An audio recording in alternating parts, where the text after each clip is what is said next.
EJ Raval sinisisi ang sarili sa pangangaliwa ni Aljur Abrenica. Marami nga ang kumakalat na issue ngayon na ayon sa mga ulat, si EJ Raval ay nagsabi na kung sakaling magloko si Aljur Abrenica, ang kanyang sarili ang sisisihin niya na naghatid ng katanungan sa mga netizens na baka ay mayroon na namang ibang kinagigiliwang babae itong si Aljur Abrenica kung kaya't nasabi nga ito ni EJ Raval sa isang panayam sa kanya. Dagdag pa nga niya rito ay naniniwala siya na kung maghahanap ang isang lalaki, maaaring may kulang sa relasyon o di kaya ay hindi siya sapat para dito, kung kaya't hindi na masisisi si Aljur kung magloloko nga ito.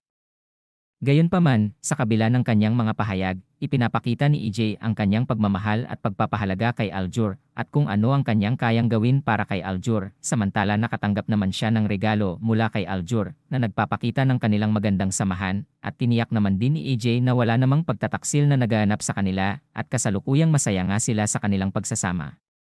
Inamin naman ni EJ Raval na mahal niya si Aljur Abrenica at handa siyang gawin ang lahat para sa kanya. Sa naging pahayag ni EJ, sinabi niyang mahal na mahal ko siya, gagawin ko lahat para sa kanya, sa kabila ng mga pagsubok at kontrobersya na kanilang hinarap. Ipinapakita ni EJ ang kanyang dedikasyon at pagmamahal kay Aljur. Ang kanilang relasyon ay patuloy na lumalago at pinapalakas ng kanilang suporta at pagmamahal sa isa't isa. At nakikita naman din niya kung gaano nga siya inaalagaan ni Aljur at talagang pinoprotektahan din siya nito.